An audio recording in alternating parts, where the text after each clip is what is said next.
Hey, it's Eric G. Around the House is sponsored by Baldwin Hardware. For 75 years, Baldwin Hardware has been known for its first-class quality and craftsmanship in door and cabinetry hardware. As an alumnus of the Baldwin Hardware Design Council, I can say I have seen the details and quality from design to the finished product. If you're looking for a new style and old-world craftsmanship, I can tell you there is only one Baldwin Hardware. Check out what would look great in your home at baldwinhardware.com.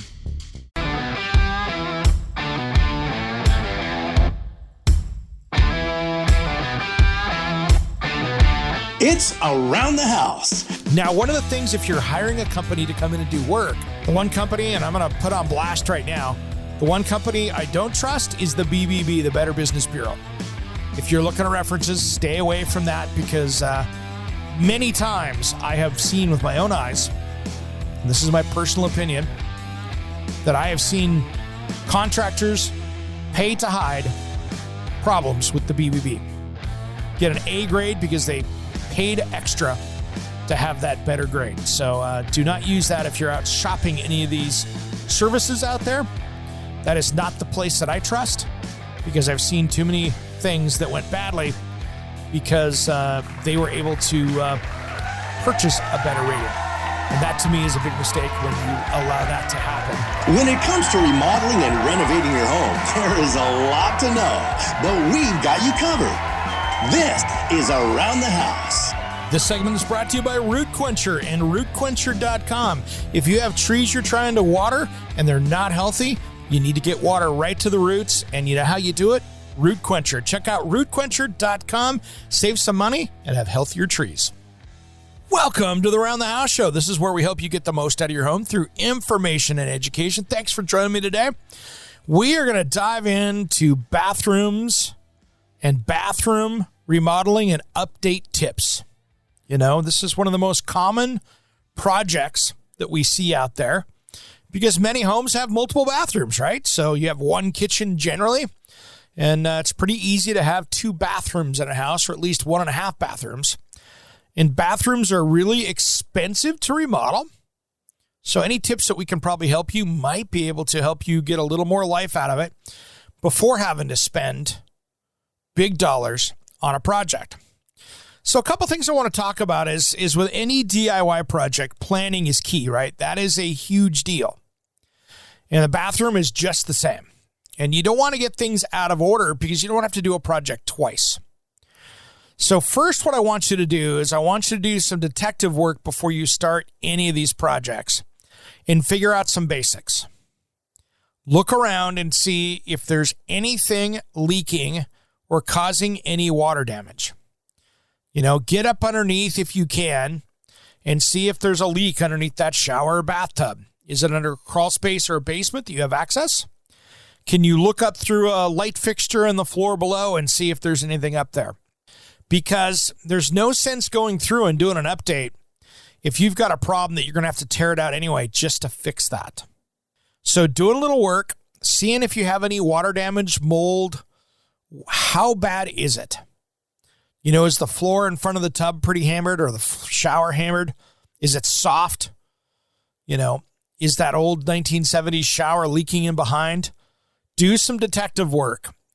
And until you can say there is nothing in there that's big, keep looking. And that's a key right there.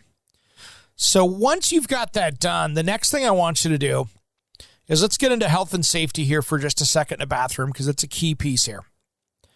Make sure that outlet is GFCI protected or lights as well. Make sure that is all protected. And make sure that you have a vent fan, a bathroom fan. Some people call them fart fans, but a bathroom fan that removes that and sends that all the way to the exterior of the house, not up into the crawl space or attic. Not, any place other than completely outside the house. And it needs to be ducted and insulated. That way you can have that move into the outside. So that's first. I think one of the easiest and best projects in a bathroom, just to update it, is a good deep cleaning. If you have tile, steam clean that tile, and then seal it, and a brand new high efficiency automatic vent fan. Now that vent fan, I'd love to see it on a timer or at least a smart home one, so it's running at least 20 minutes if you have a shower or a bathtub in there. You know, if it's a powder room, it's not as big a deal, but you want to have it where that goes outside. So that's a key right there. That can be one of the biggest things. And bathrooms are notoriously hard to paint. Such a small room, but it's notoriously hard to paint. You have so many little corners, so many little places that you have to get around, like the behind the toilet. To really do that right, most of the time you have to take the toilet off the floor, disconnect it so you can get in behind it. But the first thing I want to see you do is go in there and really give it a good scrub down. Give those walls and ceiling a good scrub down. And if you've got a matte paint, that's going to be even harder.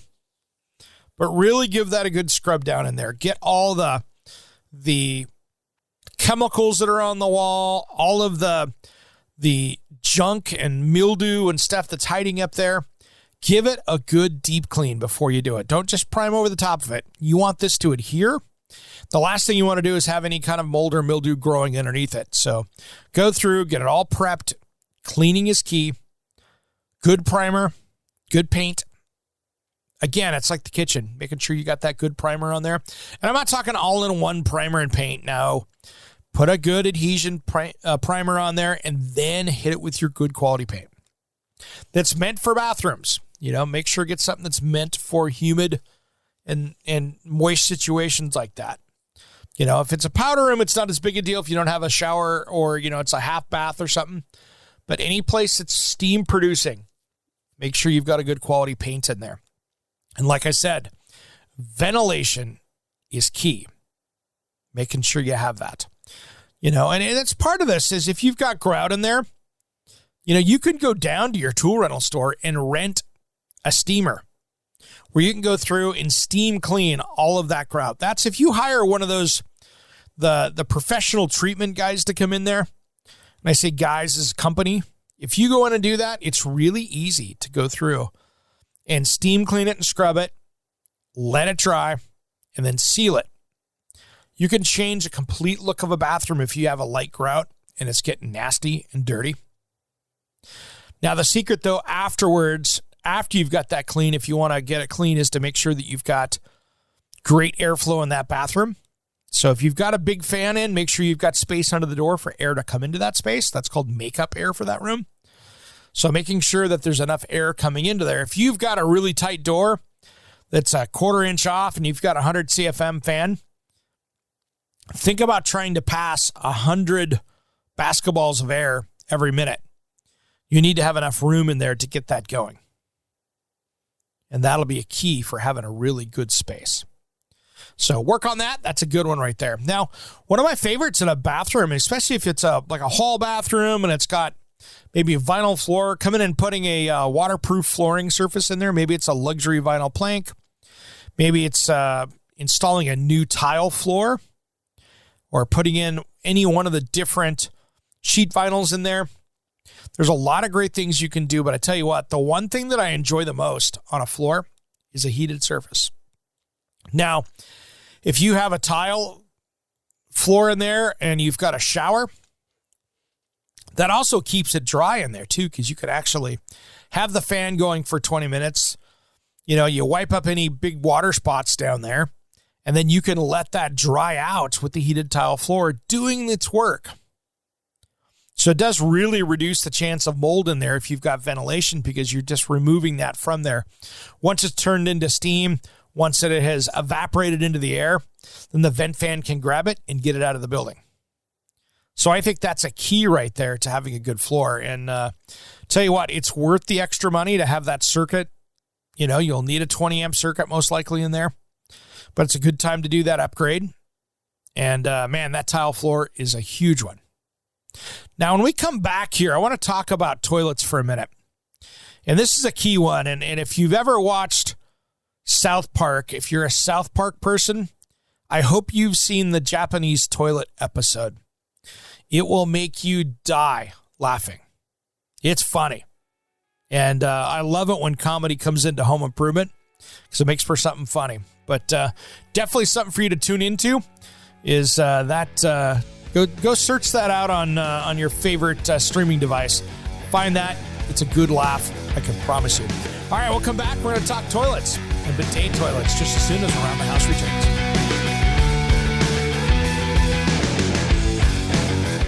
What's up? This is Stick and Satchel from Steel Panther, and you are listening to Around the House with Eric G. Yeah. We love Eric G, and you should too.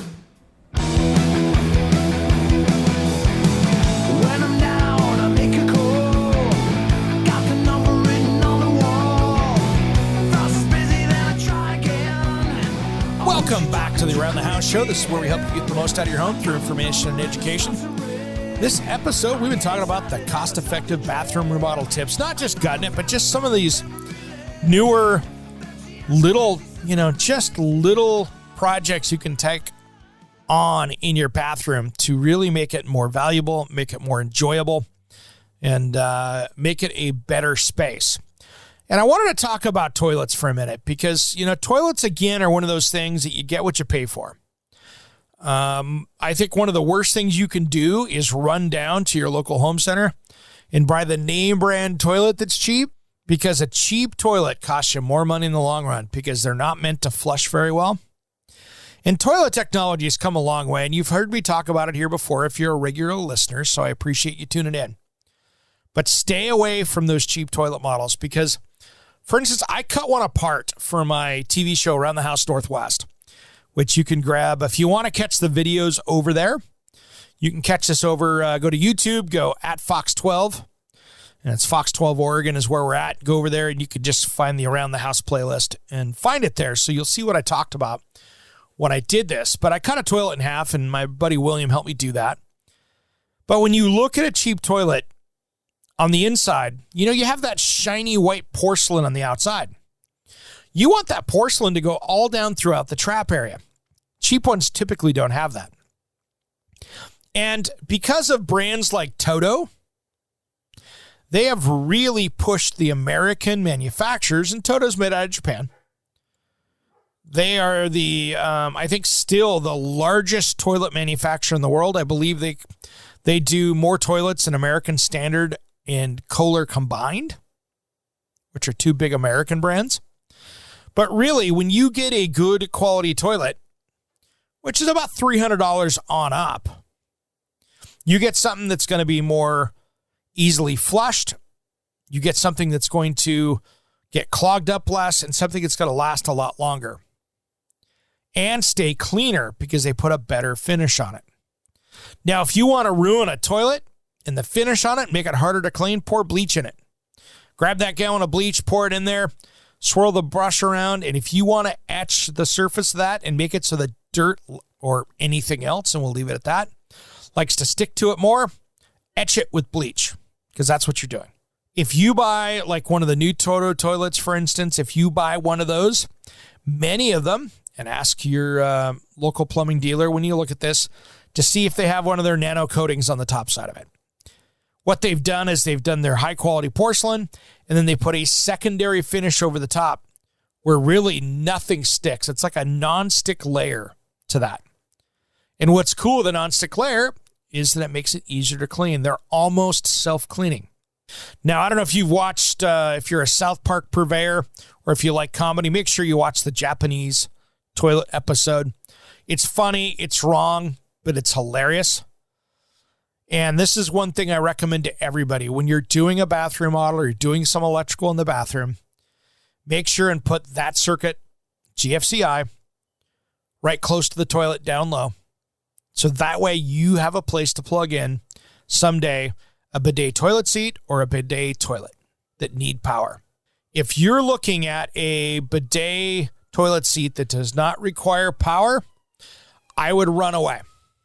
You want something that's going to be powered. You do not want to get one of the $199 bidet toilet seats.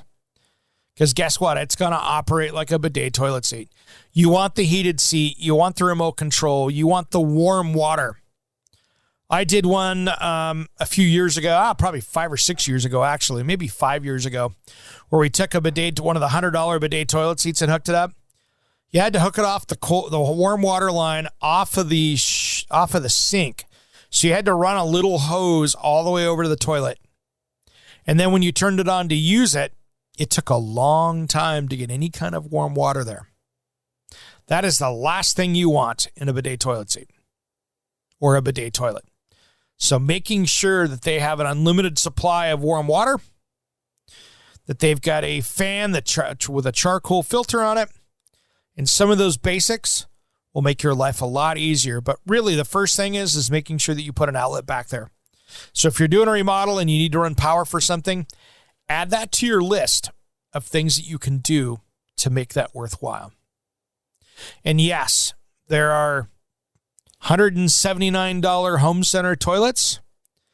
And yes, there are $13,000 luxury toilets that are not gold plated that will do everything you want it to do, from giving you a hair dryer for the bidet that blows warm air on you, to a heated toilet seat, to underbowl lights, to having a charcoal filtration system that doesn't make the room smell. So there are a lot of things in the price points of toilets. And it's something for you to really consider, because get what you can afford and you'll be better off. But I tell you what, buying a high-quality toilet seat that is a bidet function will save you on toilet paper, and it will make for a cleaner experience for you. All right, so one of the things that you can do outside of replacing that toilet, which we were just talking about, is add a heated towel warmer. Now, what this does, and you might have heard our show a few weeks ago, and I'll just briefly touch on this, is that heated towel warmer, what it can do is it can dry that towel out so it stays smelling fresher longer. And quite frankly, there's nothing wrong with having a nice warm towel when you get out of the shower. So that's a key right there. So if you do that, you could plug it into an outlet. You could put your own hardwired one in there. It's really trick. It will save you about a load of towels a week for most 2-people households. It will stop you from having to do that, because all of a sudden that towel dries fresh, it's clean, it's comfortable, and it's something you're going to enjoy. So make sure to look at that. It can save you a ton of water, and they don't use that much electricity. And so you can use it sparingly as needed, but having that towel get dry will save you a ton of laundry. So something to think about. Now, one of the things, too, that I think is big, too, is if you can get a new shower door. If you've got that old shower door system, you can go through and get that dialed in. A new shower door, when you've got an ugly, nasty, hard water stained one, can be a game changer for inside your home and making it look like a much nicer finished product. But here is the thing, and this is the struggle that I have, is that I am not a fan of most of the store-bought shower door systems. Those just are not fun to put in. They're a lot of work, and especially if you've got tile or something like that, they are very much a challenge. I would much rather have a door that fits, have it made, have it installed. It is something that I do not enjoy doing. Have I done my own? Yes. Do I swear I'll never do one again? Abso-freaking-lutely. They are not fun to put in. And when in doubt, have one made to the right size and have that professional install it. We come back. I got some big tips for bathrooms just as soon as Around the House returns.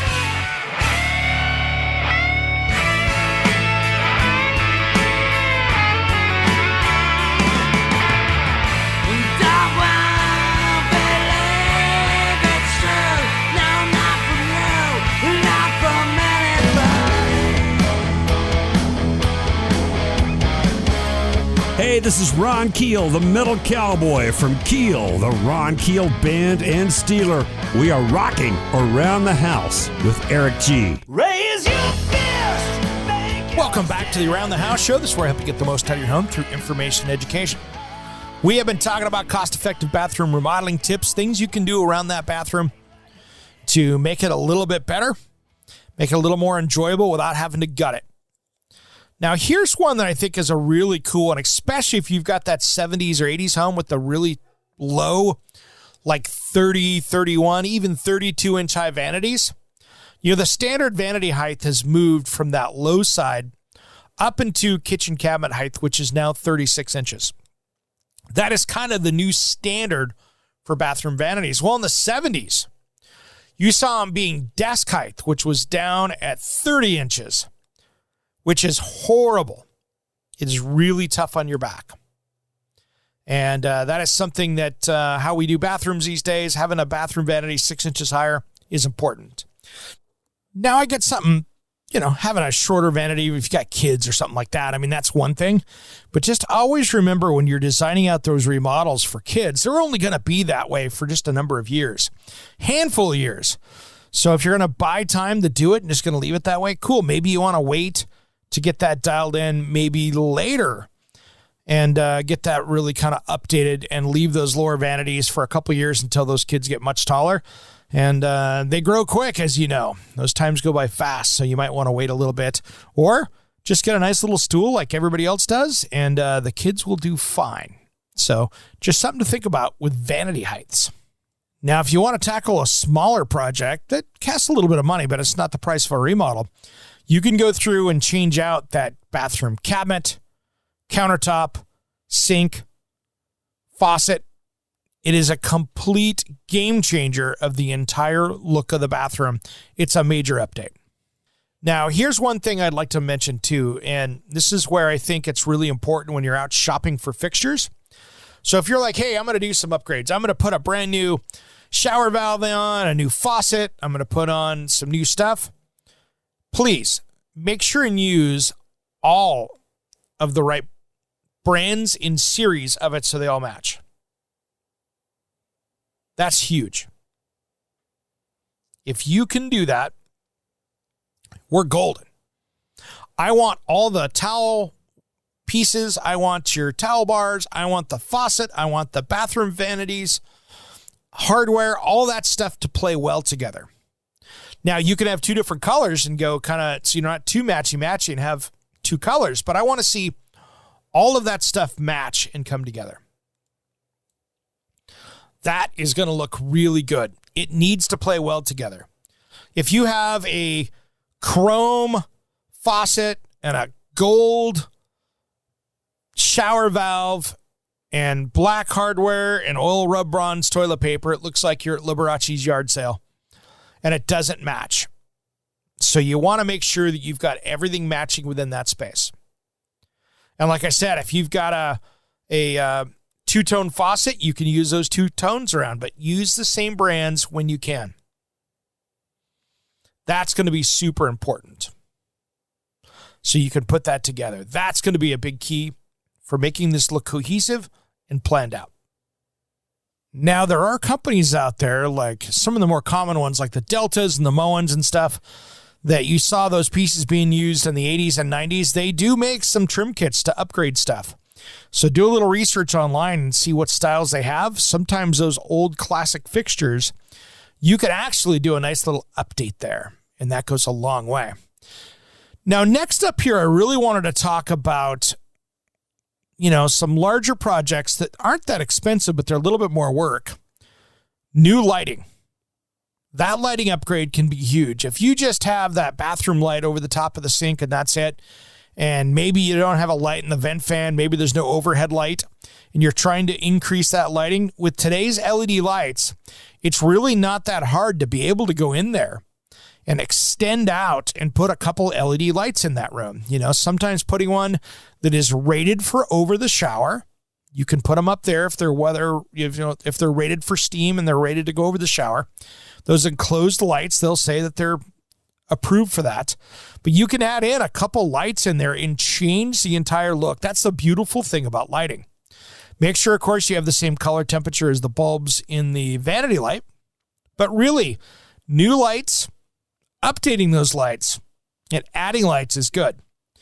Now, here's one thing that I always see, and it's my pet peeve on Pinterest and so many other places, is so many people want to go, oh, I want to have my big bathtub, I want to add that bathtub because I have space over here, and then I want to put in that chandelier overhead.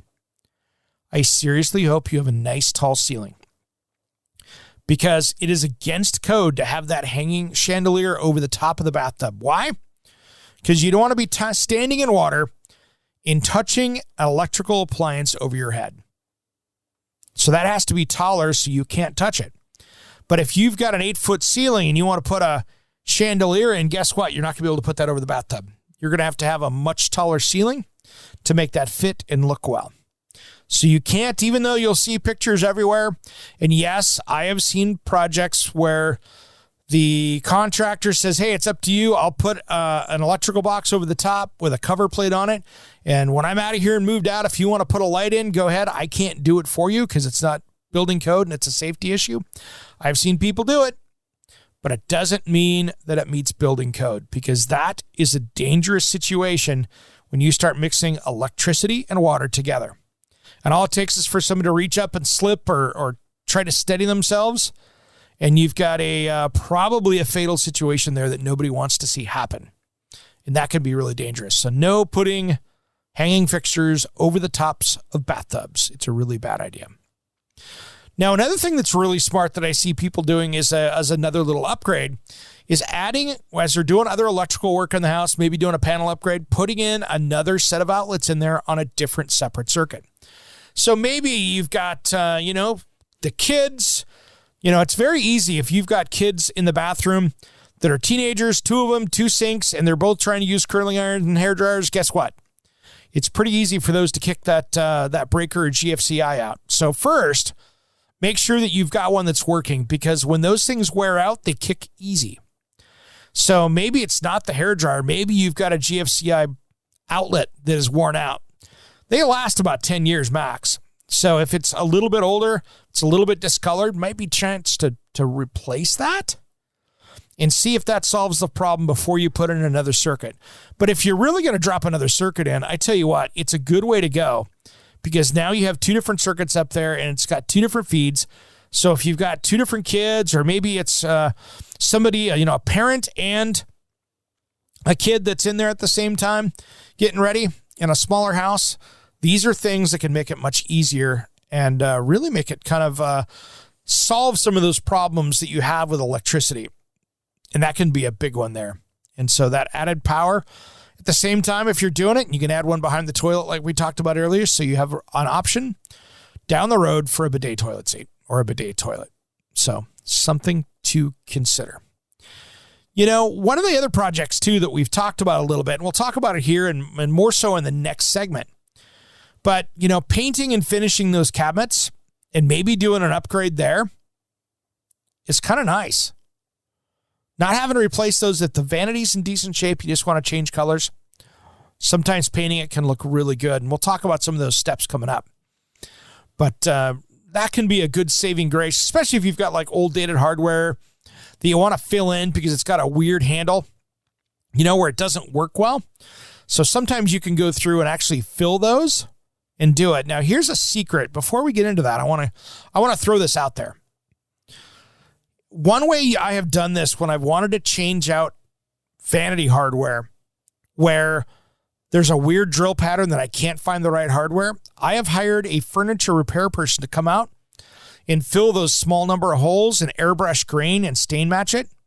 You can't tell if you find the right person that it was even there.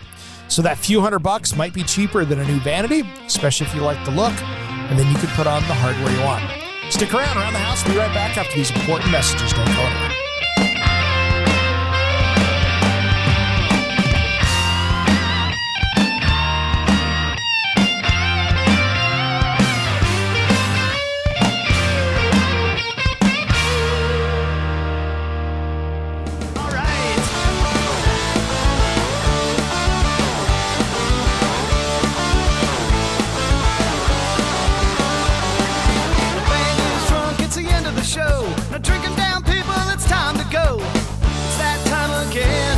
Last call. Last call. Welcome back to the Around the House Show. This is where we help you get the most out of your home through information and education. Thanks for joining me today. We've been talking bathrooms. That music there was by my buddy Jim Haas. You've heard him on the show from Blaze Grills. That's him playing his stuff out there, which I really enjoy. Thanks, Jim, for giving us a little last call today. I want to take a second and talk about painting cabinets here before we get into some of the mistakes that people make that I want to make sure that they don't do on a bathroom. But, going through, cleaning up that bathroom vanity, getting all the soap scum, all the oils. Lotions have oils in them, so really cleaning all that stuff out, any place that they've been touched by the hands around knobs and handles. And then you're going to sand it. You're going to take the doors and drawer fronts off. You're going to tape it off. Then you will prime and paint and put the new hardware on. And like I said, it's a good time to fill those hardware handles if you're going that route. But really, that's a nice, easy way to just do a simple little upgrade at low cost. And paints out really nice. And if you do the prep work right, it'll look really good. But it is a time-consuming process, even to paint something as small as a vanity. Well, some of the mistakes that I'm worried about happening, this is stuff that I see out there all the time that I want to make sure that you don't tackle or do incorrectly while you're trying to update that bathroom. And the first one to me is painting tile. I have yet to see anything that looks decent when someone has gone in and paid or painted tile. To me, it looks like they absolutely just painted it. And sometimes people have companies come in, maybe they went to the local fair or home show and said, I hate the color of this place. I'm going to paint that 4x4 tile. And to me, when I see the paint, it's in the grout. It's all the same kind of monochromatic color. It looks painted. And then as soon as you get a scratch, it chips off these big pieces, and then it really looks like it's painted. So that's one that I've seen that has never gone well. I'm sure there's companies out there that'll show you samples, and I've seen even people come through and go, hey, we're going to do that. And then we go through and do a contrasting grout with a grout pen. Hey, that's okay. It still, to me, looks like painted tile. So I think if you're tired of the tile, it's really time to replace it. I've not seen that go well. The other mistakes that I've seen on a bathroom is trying to paint your own bathtub with your over-the-counter kit. I've not seen that gone well. I've seen that where it chips. It'll chip the first time somebody drops something in the tub, whether it's a toy or a bottle of shaving cream or whatever. It scratches and chips, and then once that's done, it's pretty tough to finish it. Now, you think about it. There's a couple different ways, 3 different ways they make bathtubs. The old-fashioned way was when they took cast iron and made a casting of it. When it was still red hot, they sprinkled porcelain, which is a dust of glass, like flour, on top of it. When it hit the red cast iron, it turned to glass. So you had this glass coat finish. Super durable. It's great. The next one is you've got your kind of Builder Basic fiberglass tub shower where it's one piece. And that really is fiberglass, and it has a color gel coat on it that's kind of built into it, kind of like a Corvette, but it's built into that. And the other one is a steel that maybe has some sound deadening behind it where they've got a baked-on finish on that. Now, none of these are... Actually, all of these are more durable than if you go in there and do a refinish and paint. Now, you are not going to ever put on anything that is durable, more durable than that porcelain that was on that cast iron tub. So all you're doing is painting it. You're getting a few more, years of life, maybe if you're careful, but that's all that is. So I want you to think about that. I think most of the time that goes badly. You could do it, but it's just a temporary fix. Now, the other one I think is a big mistake as well, and I see a fair amount of this, and this is, again, one of those things. I am not a fan, and I'm sorry, even if you're an advertiser of my show out there, I have seen some really poorly done capped products where they come in and put in a piece over the top of the, of the tub. So they basically put a plastic PVC liner over the top, and it's molded to fit your tub. I have taken a fair amount of those out, and they can work okay. But again, you have a smaller tub, and it's just a cap over the top, and it's a temporary fix in most cases. I'm sure there's some companies out there that I haven't seen. I'm sure there's companies out there that are doing a great job that I haven't experienced. But from what I've seen, they haven't gone well. And when they had steel tubs that were chipped, many times that rust kept going and the tub would rust out because you'd get some moisture back in there. Or if you had a fiberglass one that was cracked, it would continue to crack. And then you'd have a soft spot in the bottom of that. So again, something to think about with those. But for those one-day tub repairs, I have seen that go pretty badly more than once. So I'm going to put it as buyer beware. Now, one of the things, if you're hiring a company to come in and do work, the one company, and I'm going to put on blast right now, the one company I don't trust is the BBB, the Better Business Bureau. If you're looking at references, stay away from that because many times I have seen with my own eyes, and this is my personal opinion, that I have seen contractors pay to hide problems with the BBB. Get an A grade because they paid extra to have that better grade. So do not use that if you're out shopping any of these services out there. That is not the place that I trust because I've seen too many things that went badly because they were able to purchase a better rating. And that to me is a big mistake when you allow that to happen.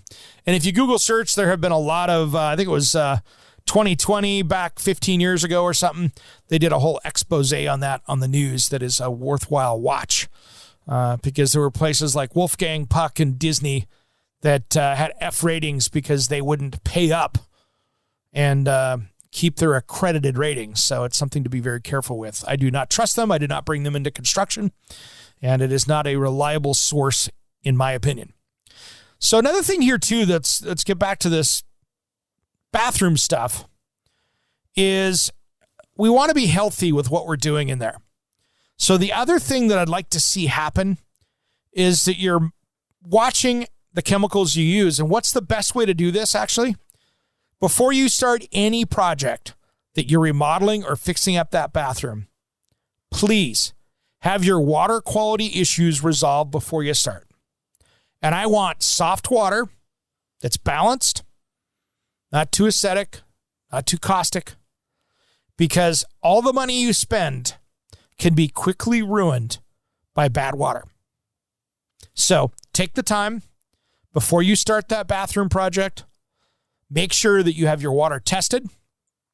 And if you have anything inside of that that is really, if you've got hard water deposits or iron or any of those other things that might be good for you but are bad for your fixtures, make sure that you take the time and meet with a water quality professional before you buy any filtration. Do not go down without having a water test because you really don't know. Now, if your neighbor, for instance, next door had a water test done and it's on the same water system, maybe, but I really want to see to make sure that if you've got an older house that maybe lead's not coming up or you're having some other issues that's within your house. Now, you could know what the water coming in is, but making sure that you've got that under control.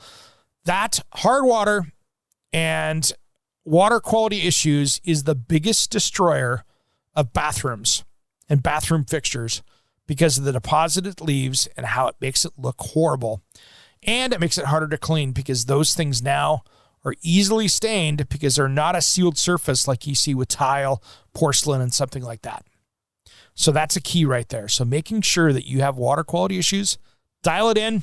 That should be the first thing you handle in your house, and make sure it's going to make your fixtures last longer. It's going to make your showers last longer.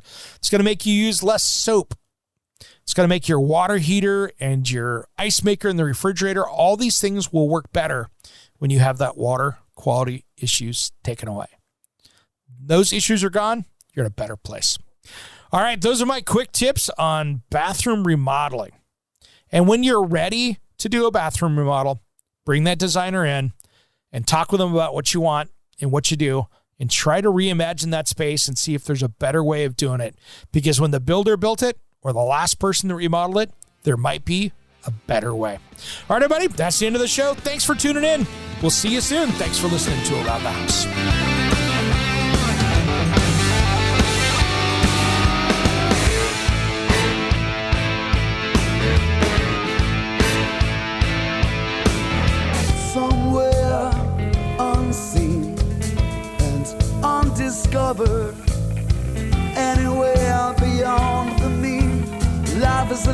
song, let's be lovers. We're all over the radio. Take my hand, I know where to go. All over the radio with you. Hey, it's Eric G from Around the House. Are you planning a decking or siding project this year?